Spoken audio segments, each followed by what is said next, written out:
This is the Inside Track podcast from Digital DJ Tips. It's the edition of our podcast where we talk about three big issues in the world of DJing with a live audience of our course owners here from the school. And this month, the topics are: has Calvin Harris ripped off Chicane? Why it's important to be able to DJ on any gear if you want to be a DJ, and the three things that mean once a DJ, always a DJ. So good mix of things to chat about today as ever. This is brought to you by the students of Digital DJ Tips, who fund everything we do here at the school with no external sponsors or partnerships going on behind the scenes. So thank you to our students for making this all possible. I hope you enjoy the show.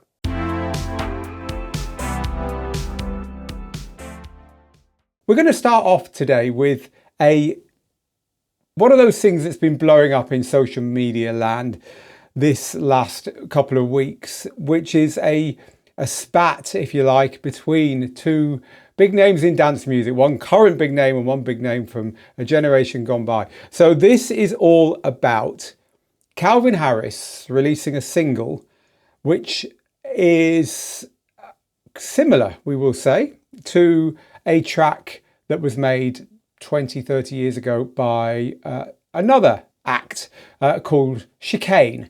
And Chicane's actually a guy called Nick, who is responsible for the song Offshore. So Chicane's song Offshore is very similar in feel, shall we say, to Calvin Harris's latest song, which is called Blessings. So this is blown up. It blew up because Nick from Chicane put something on Instagram saying, "Thank you for making me relevant again, Calvin." And that started this back and forth, and it all got a little bit down in the gutter, to be quite honest. And the reason I think this is worth talking about is not so much that they both spent quite a long time playing with each other's tunes in Ableton and looping bits and discussing it and so on, which you can go and see on Instagram if you want. It's easy to find. It's not really because of that. It's not even because of whether the tracks do sound similar, because as we're going to find out, that depends on who you are. It's really about this whole subject of whether songs are allowed to feel like other songs, and as far as we're concerned as DJs, whether that's a good thing or a bad thing. So we're going to kind of cover all of this, and I really would like to know what you think about this. Please do let us know.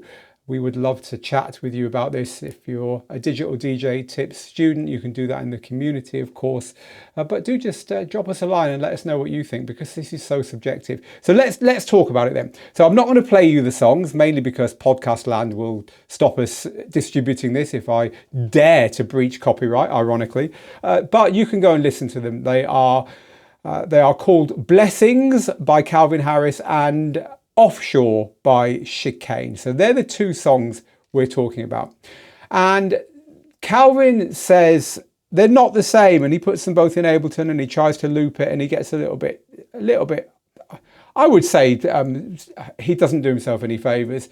But Nick is the same in a way. He kind of doesn't do himself any favors either. So neither of them come out smelling of roses. I don't understand why they would do that. They both rich and influential enough not to have to do that. But anyway, they did. So you can go and salaciously watch their videos.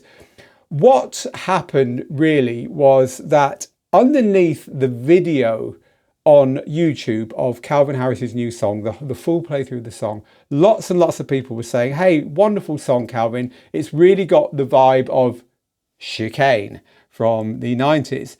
And so, you know, you only have to look underneath the video of the playback to see lots of his fans saying, "Hey, this sounds very, very much like a very famous song from the 90s. And we love it."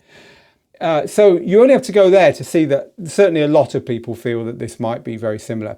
The first time I heard it, I was like, hey, he's sampled Chicane.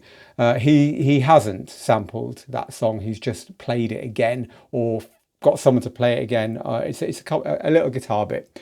But it's so obvious because the original song was built around this two-note guitar riff. And actually, the band, the producer, Chicane, went on to have lots of songs that were very similar to each other. They all played on this theme that was a kind of very sunshiny acoustic guitar thing that he used over and over again. So it almost became his signature sound. So I'm not surprised that he picked up on it. I thought, yeah, that's definitely been influenced by, and I love it. My immediate thought was that he's made a really nice song there that definitely harks back to that. So I think what should have happened is that when Chicane put his video on Instagram saying, thank you for making me relevant again, Calvin Harris should have said, your song's great, I'm glad mine reminds you of it, and left it there. And that could have been the end of it, but they've both gone to each other's necks about this. We're going to talk now about what happens in these cases, and we're going to talk about what it means for DJs when people put out songs that sound the same, and also what it means for you if you're learning DJing, because actually here at Digital DJ Tips, we've spent a lot of time teaching transitions between these kinds of songs. So, all right then, let's go back to those two songs then. I thought they sounded the same instantly. Again, if you've got any inkling to go and listen to them, the Calvin Harris song is called Blessings and the Chicane song is called Offshore. Go and listen to them. I thought immediately they sounded very, very similar. And charitably, Calvin Harris's song is influenced by the Chicane song. My wife was at the gym and there was a playlist on and a song came on, and she asked her personal trainer, can you look on your phone and tell me who this song is by on this playlist? And he said, oh, it's by Calvin Harris. And she's like, I knew it. Phil was saying there's a song that sounds just like Chicane, and I thought that too. So she was on the Chicane side. However, Steve here at the Digital DJ Tips HQ couldn't hear it at all. He thought the Calvin Harris song sounded like something else. And we spoke to an industry lawyer. And the industry lawyer, who is also a DJ, said, I couldn't hear it. I couldn't hear that myself. But we also got the industry lawyer's input on what happens in these cases. So I'm going to share that with you as well in a second. The complication here then is that where do we cross the line between taking the vibe of something else and taking the feel and actually copying it? This is the question, isn't it? So dance music is hugely derivative. I think this is part of the issue here. Dance music has always copied, it's always sampled and so on. But the interesting thing is that the sampling stuff has got really tight. In other words, you can't sample more than like half a second of something, and then even then you've got to change it a bit. Otherwise, all these auto algorithms pick it up nowadays, and you get a letter through the door or an email in your inbox saying, we've caught you, you need to pay us some money. So back in the old days when De La Soul made 3 Feet High and Rising and all that kind of thing, there were whole albums packed with hundreds of samples. Nothing was really done about it, but now it's totally changed. But what hasn't been so easy to police is when you kind of play something again or pick up on the vibe of something, which I think is what's kind of happened here. But the trouble with dance music is it's always reinventing the stuff that came a generation before. Calvin Harris has been doing it for ages. The only copyright strike, proper copyright strike, and you get 3 and your channel gets taken down. So this was really bad for us. The only copyright strike we ever got on the Digital DJ Tips channel, back when you could kind of get away with using other people's music and so on, was when I did a video that showed a transition between Crystal Waters' Gypsy Woman and One Kiss by Calvin Harris, because I felt like he had sampled or he had definitely used the vibe of the Crystal Waters song. And their record label really didn't like that, and they took us right through the rinser, and we had to take that video down, of course, but we've still got a copyright strike on our channel because of that. You know, that's the only time that ever happened. It was a Calvin Harris song. Calvin Harris's previous stuff recently, like a year or two ago, I can't remember the name of the song, but it was very similar to Children by Robert Miles, you know, and I'm not singling him out. People have always done this. The track When Love Takes Over by David Guetta, it's got a piano riff that's very, very similar to Clocks by Coldplay. I'm just picking things out of my head that where it's obvious that these things have been done by people. Dance music is all about making you feel like you've kind of heard something before, but then doing something new with it. And I'm asking the question, is that really wrong?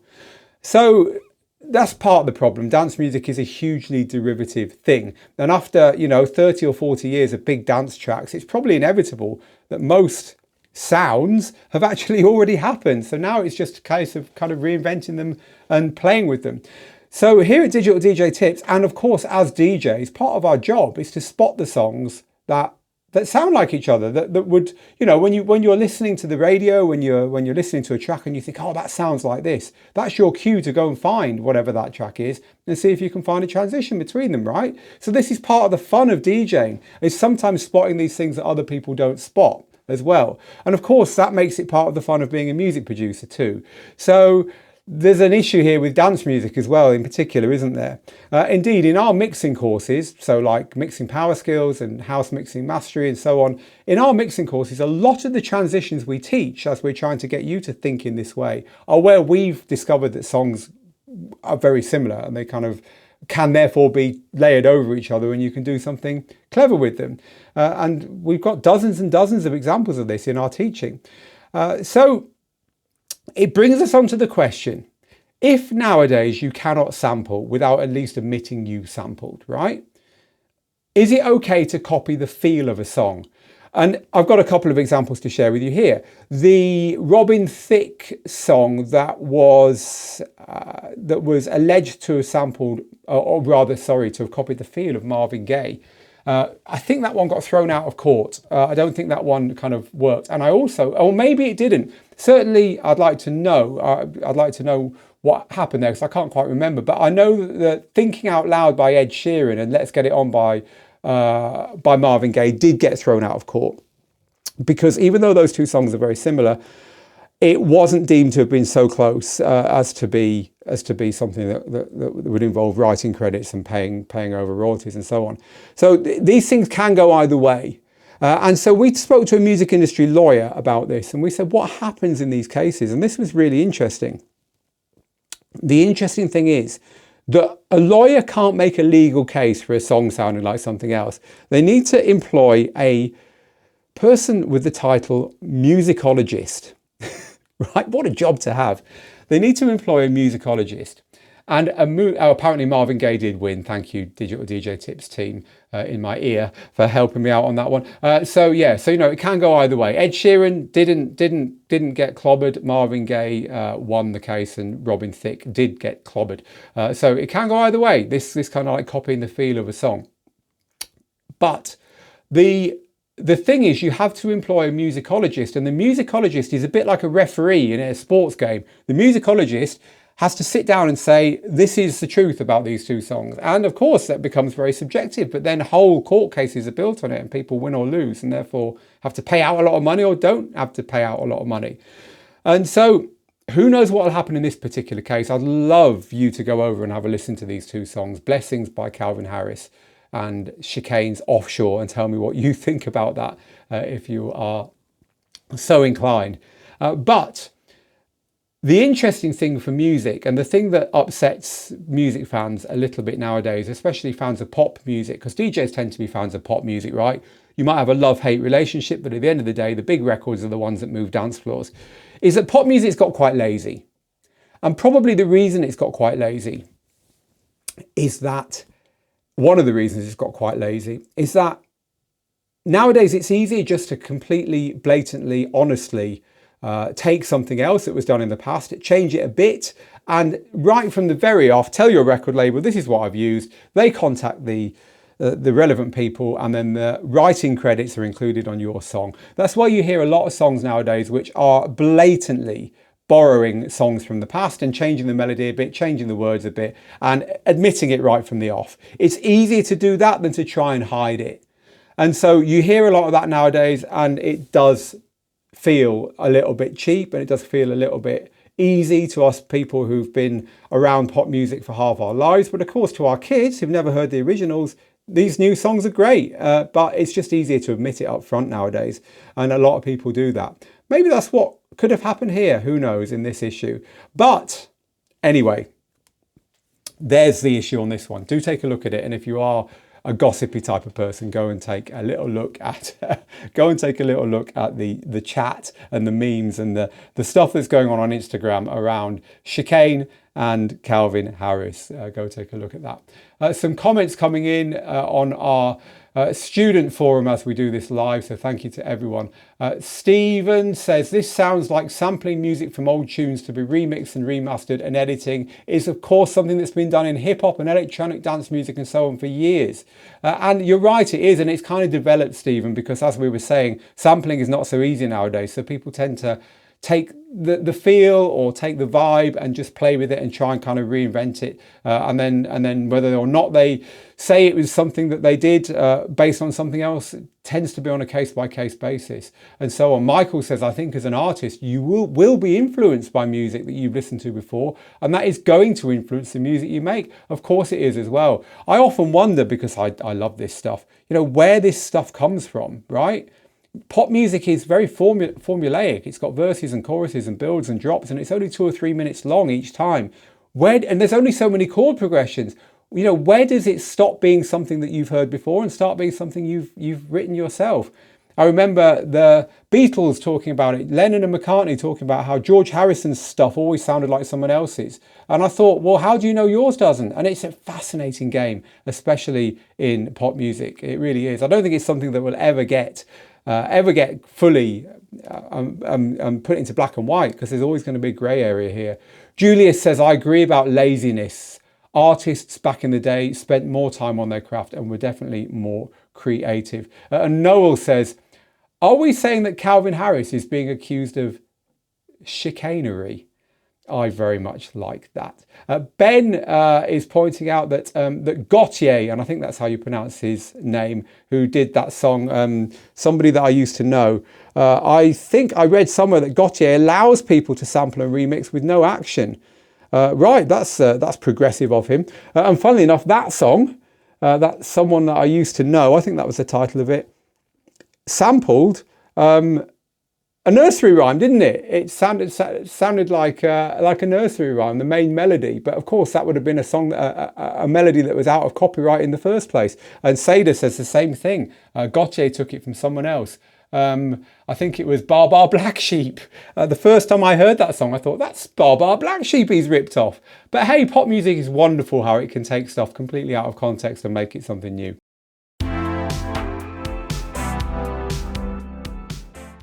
Our next topic today is why DJs should be able to play on all gear. It is a cornerstone of how we teach DJing here at the Digital DJ Tips School. And we recently helped a student who wanted to play on pro gear for the first time. This student wanted to play on pro CDJs.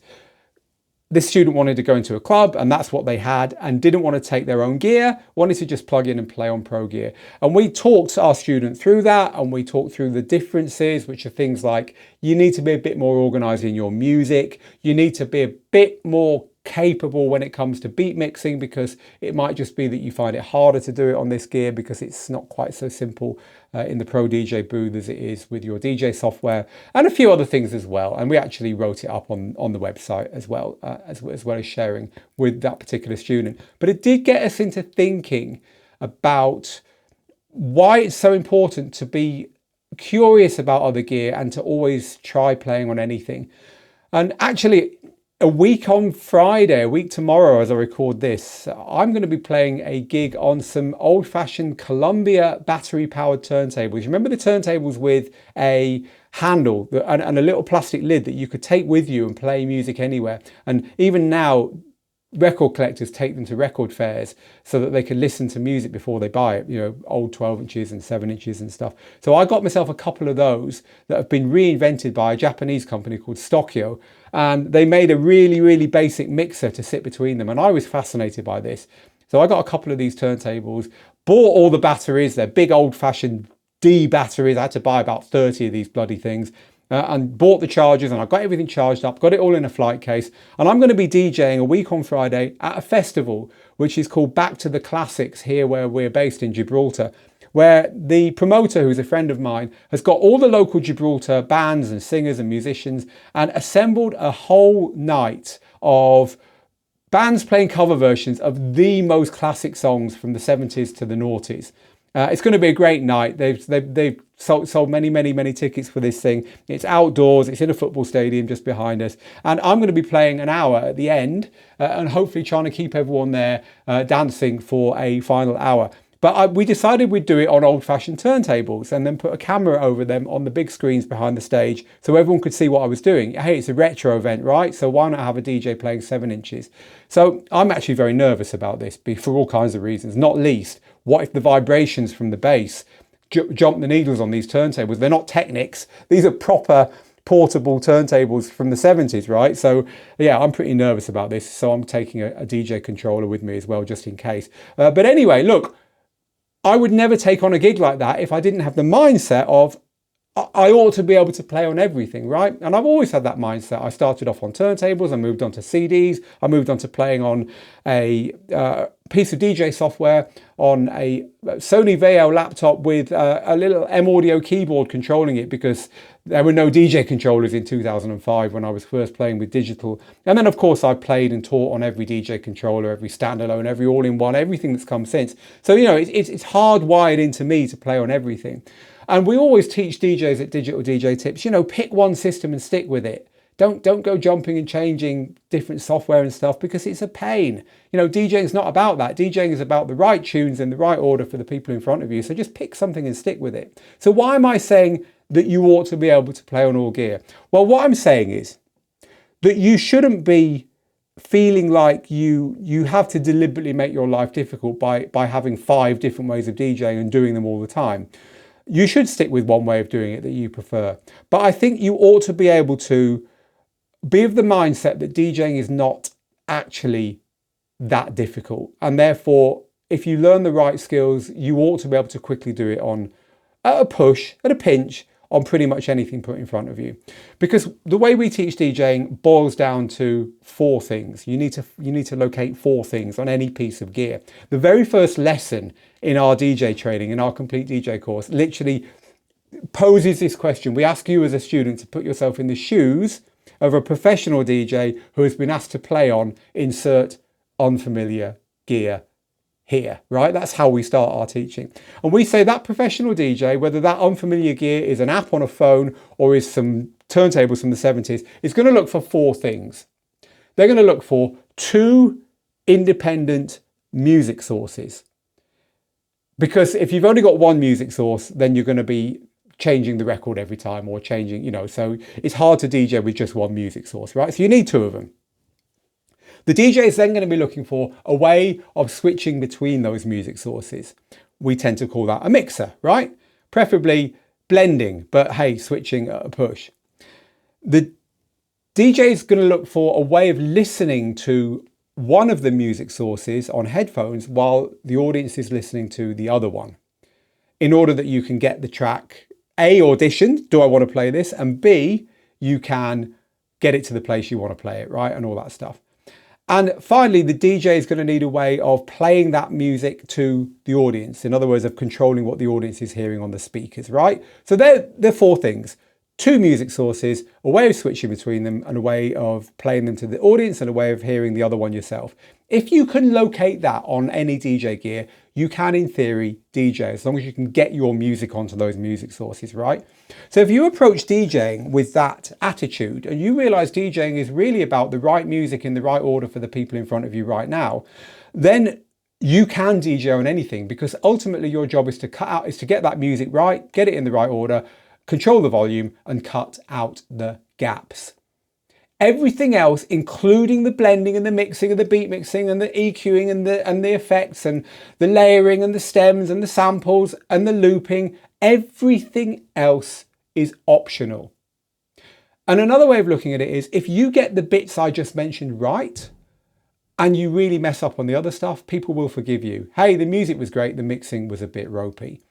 But if your mixing is flawless, if your effects are flawless, if your looping is flawless, and you get everything else wrong, the music's wrong, you've misread the audience, you've got the timing wrong, you've got the volume wrong, you know, you're playing way too loud or way too quiet or whatever. If you mess up the stuff that you can do on any gear, then people aren't going to enjoy themselves. So once you're in that mindset, you can play on anything, and playing on anything is actually a really good thing to have for lots of reasons. And a few of our live audience are pointing this out, that it makes you more versatile. It's something that once you can do it, you're not scared of it anymore, and so on. So I'm going to come back to some of those comments that are coming in from the students in a second, but let me run through the list that I prepared. So look, ultimately, if you're not scared about playing on different gear, then you can play anywhere, anytime. And to flip that round, what if someone offered you the chance to DJ somewhere and you couldn't because you were too scared to step up to the gear, right? Shame, yeah? It will make you more confident on your own DJ gear, because if you know how other DJ gear works, then the features on your DJ gear that you're a bit scared of, or that you're always a bit hesitant to use, hey, guess what? I've seen these all over the place. It's fine. In other words, if you expand your skills, then your gear sometimes becomes easier to use because you know that your skill set is bigger than just the one piece of gear that you own, right? So it will make you more confident in what you've got. It will also allow you to see past the hype. DJ companies who make hardware and software and so on, love them as we do, would very much like you to believe that their way is the only way, and that the features they've added mean that their gear is the only gear you can DJ on. And we see this in our audience when they say, especially always beginner DJs, when they say, hey, you know, I'm thinking about playing live, you know, playing a gig, but I'm waiting until this piece of gear comes out next year that I've read about because that's got the thing I want. You know, DJing is not about that, as we've already discussed, right? So it will allow you to see past the hype, and it allow you to see that these companies ultimately are adding features to try and make you buy their gear rather than someone else's. But underneath it all gear does the same thing. And that brings me to the final point, which is you will be future-proofing yourself as a DJ if you know what it's really about underneath. You know, I've been DJing since the mid-1980s. Yes, I'm old. I've done it, as I said at the beginning, on pretty much everything. I've done it on 2 cassette decks with pause buttons. I've done it on everything. And I can tell you as a matter of complete fact that DJing, it kind of hasn't changed, but it has totally changed. But I can see the thread, the strong thread that links it all together. Therefore, I'm not scared of what's coming in the future. Ultimately, people will always want to dance to recorded music. Or as we like to say, as long as the music moves faster than the people who make it, then there's always going to be the need for DJs to play it, right? Everything else becomes tactics. Everything else becomes, okay, how am I going to play it? And that's a fascinating part of DJing, but it isn't what it's about. So you should be able to play on all gear. It's very important. Never turn down the chance to play on other gear for certain. So thank you, live audience. Let's read a few of your comments. Chuck says, Baghdad, 1985. I mean, that would be a great opening to a novel, wouldn't it? Baghdad, 1985. Chuck says, Baghdad Hunting Club, 1985. 2 different consumer turntables, both without DJ styli, so there was no back queuing, and an amp with 2 rotary volume controls. I have never been worried about what I've had to play on ever again since. There is an absolutely perfect example of what I was saying. Thank you so much for that, Chuck. Brent says, a few years ago, I did a revival gig using 7-inch singles on turntables with an older mixer from the 80s. It was an awesome night. I teamed up with my ex-partner from 1980 and we surprisingly picked up after nearly 40 years without a sweat. Oh, wow, what a wonderful story. Thank you for that, Brent. First gig for 40 years with someone on old-fashioned turntables. I love that. Feedback might be a problem with turntables, says Nigel. Don't make me nervous, Nigel. I've certainly seen that on DJs playing with Technics Mark 7s. Yeah, they're known for it. But hey, we're going to deal with it when we come to it. Frank says the DJing basics are relatively simple. It's more complicated, says Frank. If you want it to be, but it doesn't have to be. Thank you for that. And finally, before we move on to our final topic, which is one that is going to take this even further, it's going to take this spiritual, this soul side of DJing even further, our final topic today. We're going to go back to the first topic. Don says copyright law, remember we were talking about copyright law 20 minutes ago, is a tangled mess. with sampling versus mechanical licenses for public reproduction and sales, and ASCAP and BMI and annual reports for performance. Yeah, I'm totally with you. It is a total mess. And like I say, I don't think it'll ever be solved, unfortunately, Don. But hey, right, Benny says, I started on cassette decks, record players, and I moved up to turntables and now a controller. And I've also worked on CDJs. My home setups are the DZ1200s. Yeah, those prototype almost CD decks from back in the day. Thank you for that. And Nigel is doing a 7-inch gig this coming Sunday as well. Wow, lots of it around. Thank you for that, Nigel.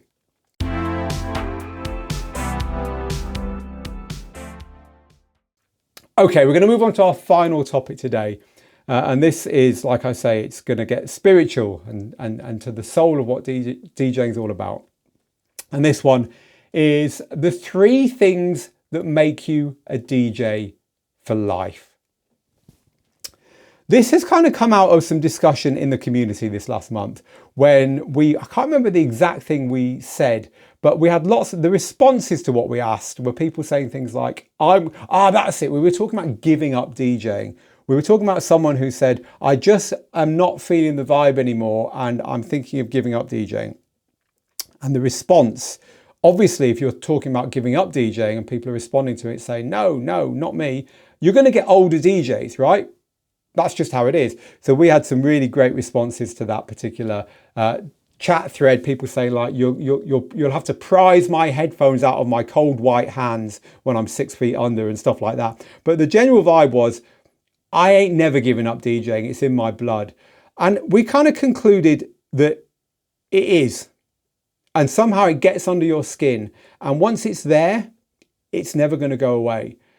And so while for some people, this whole DJing thing can be a passing fad and it can be something you just dip your toes into the water of and that's kind of the end of it. I think for most people, there comes a point, there's a tipping point where once you're past that point of no return, whatever you want to call it, that's it. It's in your blood. It's never going to go away again. And we get a lot of students at the school kind of returning to it. They might be at the point where they've had a divorce or something and they've thought, right, it's me time now. What am I going to do? And guess what? DJing pops back into their heads. Or then maybe it's not quite so much of a big change in their lives. Maybe their kids have left home and they've got a bit more extra time. Or they've got a bigger house and suddenly got a spare bedroom and they can stick some decks in it again for the first time for a while. Or whatever. But whatever these things are, whether you're returning to DJing or you've never given it up, there is something about DJing that never leaves you. So we do hear a lot of it here at Digital DJ Tips. And so we had a little chat and I think about what are the 3 things that mean once a DJ, always a DJ. And so, well, it could have been one thing, it could have been 20, but I reckon there's 3. So let me share them with you and then you can share with me if you're lucky enough or smart enough to be one of the people here for the live recording of this podcast. I've got your chat open here, folks, and I will read a few out. Okay, so the first thing is obvious, really, I think. You need to be moved by music. Music needs to move you right down in your soul. So I'll give you an example. I bought a CD, a nice box set CD package of a very early, like mid to late 80s indie music from England. Yeah, mainly from England. Well, from Britain anyway. Few great Scottish acts on there as well. And I bought this because, hey, that's when I was a teenager, right? And I thought, there's bound to be some stuff on there I've not heard before because a lot of the stuff I had heard, I really liked the look of. So I bought this CD box set and it had one of those little booklets in it where the compilers are talking about all the songs and so on. And I listened to it and it had some great stuff on it and there were some memories on there. But there was a song on there. The song was by a band called the Field Mice and the song was called Sensitive. And I'd never heard this song before. It's one that passed me by. And I listened to this and about 2/3 of the way through, that wonderful thing happened where the penny just drops and you think, wow, what's this? And I grabbed the CD and okay, that's what it is. And it got to the end and of course I put it right back to the beginning and turned it up and listened to it again. I must have listened to that song about 30 times now. But of course, as a DJ, I'm thinking, I would love to be able to play this in front of an audience. And of course, it's a song none of them will know. So then I'm starting to think, what could I play to get people into mood where I could actually play this? What songs could I use? It's like a fast indie guitar song, right? It's got that fast danceable tempo, but it ain't electronic. So I'm thinking, what could I play to get to the point where I could play this song? So my DJ brain is kicking in. This stuff doesn't happen unless you are genuinely moved by music. You're one of the people, I think there's a line right down the middle of the population. One side have got 3 Phil Collins CDs that they dig out for dinner parties, and the other side, it's us, right? So you've got to have that. You've got to have that in you, because if you don't want to play that record extremely loud and get a room full of people on side, you know, I know if I ever get the chance to play the 3 or 4 songs I need to build up to Sensitive by the Field Mice, I know that by the time I play that, they're going to be with me, because I'm going to make damn sure they are, or I ain't going to play it. So look, if you haven't got that in you, if you haven't got that desire, that A, it moves you, and B, you've got that in you, you've got that, yes, I need to share this, then I don't think you're ever going to be once a DJ, always a DJ. But the second thing, it's not enough just to love music like that. Lots of people love music like that. My wife absolutely adores music, but she doesn't want to be a DJ. The second thing is, you have got to be fascinated by watching other people who are moving to music. In other words, you've got to see a dance floor and think, wow, how is that happening? What is the science that makes those people be so locked in with that DJ? So I'll tell you another story. Here in Digital DJ Tips land, we're in a World Trade Center. So we're in a big building full of, frankly, whisper it, quite boring companies, right? Accountants, you know, insurance companies, you know, lovely people, but they ain't DJs. A guy wandered past our door once when I was on the way out to go somewhere, and he kind of double took and he looked at me and went, a guy in a suit, he went, "You're Phil from Digital DJ Tips." And I'm like, "Yeah." He's like, "What are you doing here?" I'm like, "Well, this is where we are based." He's like, "You're joking." And it turns out that this dude is one of our fans. He's bought some courses and stuff. He had no idea we were in the same country as him, never mind in the same building. And he is a frustrated DJ, and he just wants to DJ. He wants to know what it's like, because he's that person who's in this kind of second group. He's watched DJs moving dance floors, and he's thought, I want to know what that's like. I want to know how he does that, and I want to do that. And that is essential. You have to have this desire to make that love of music you've got public, to make it move people, to understand the science of the dance floor. Without that, you're just a music fan, and there's nothing wrong with being just a music fan, but you need to have that as well. That is absolutely essential. I don't actually think you need to be a dancer. You don't need to be someone who enjoys being on the dance floor necessarily. It helps, but I don't think you need to. But you've got to have that dance floor fascination as well. Because unless you've got that love of music and that fascination with dance floors, you're not going to put the two together and think, how can I play the music I love and get that dance floor thing going on, right? But here's the third thing, and this is the crucial glue that holds the other two together. And this is why, as a DJ school, we teach you in our books and in our courses, if you're going to do this, for heaven's sake, start off by getting a DJ set locked into your diary, locked into your calendar. Get some time, a few weeks or a couple of months from now, when you are going to do this in front of other people, whether that's just your family or whether that is a live stream, you're going to go live on Twitch or something, or even if you just can't raise yourself to that, you're going to make a mixtape of the music that you love and you're going to share it on Mixcloud or something. But yeah, or of course, get yourself a gig at a festival, go ahead. But whatever it is, you've got to do it in front of other people, because unless you do that, you don't get the third thing. And the third thing is you need to experience what it feels like when you drop that tune that just makes the whole place go off. You need to feel that feeling that is like, as I'm sure a lot of people here in our student community who are with me on the live recording of this know, you have to know what that feeling feels like. It's like nothing else on this planet. When you are locked in with an audience and it's all going right, it's just, you feel like you could go on forever. It's just absolutely fantastic. Of course, the flip side of that is sometimes things aren't going right and you're like, no, take me anywhere else. But that's DJing, you know, the show must go on. You've got to push through those moments. But once you felt that once, you're locked in for life.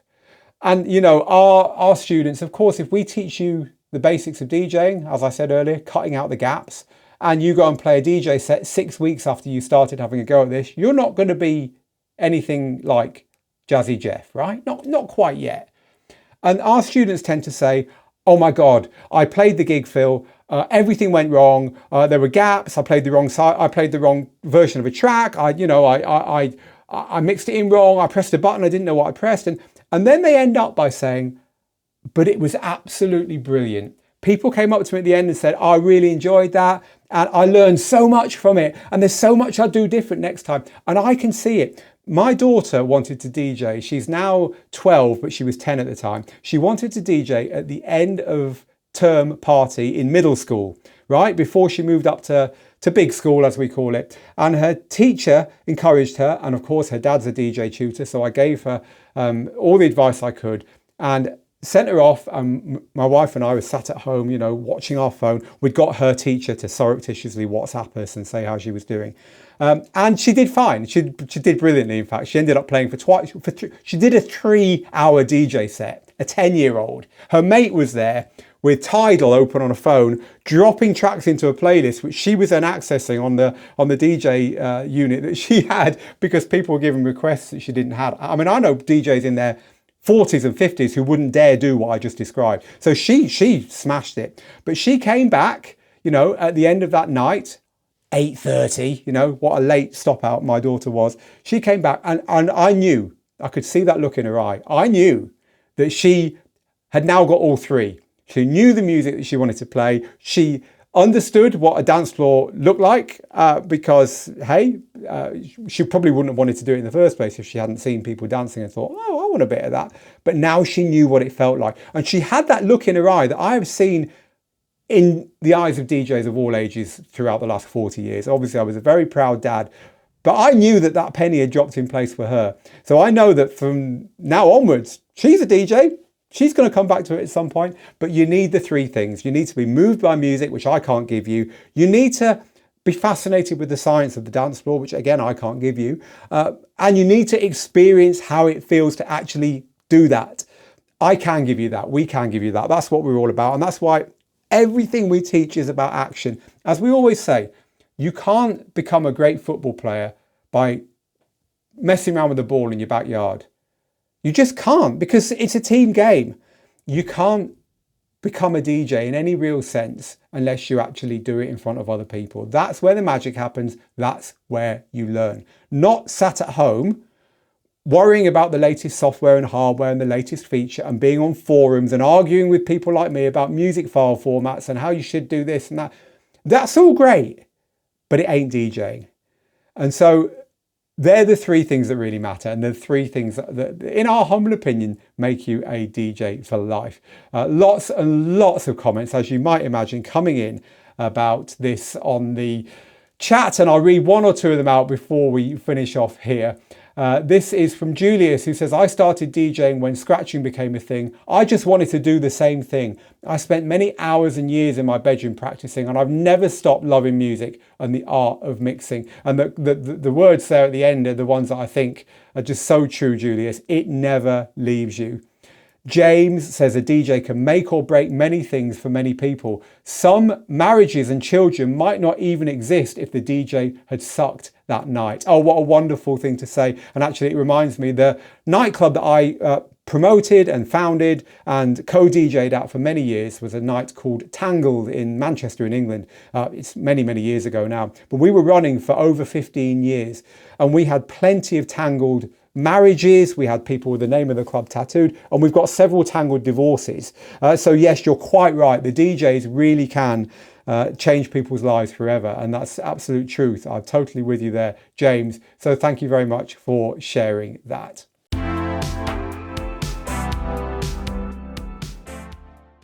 And that's where we're going to leave it for today. We really enjoyed this one. Thank you for being with us. If you've enjoyed it too, please give us a 5-star rating or a nice review on your podcast platform of choice. But more importantly, if you like what you hear and you want to get closer to this community and maybe even take some training with the Digital DJ Tips School, then head over to digitaldjtips.com and click that join button where we can let you know more about what we do. Everything we do is free, from our newsletter up to the point where you decide to jump in and buy a course from us. So we've got a lot of value for you over there. Come and sign up. Meanwhile, until next time, get good, get out there and make the moments. Bye for now.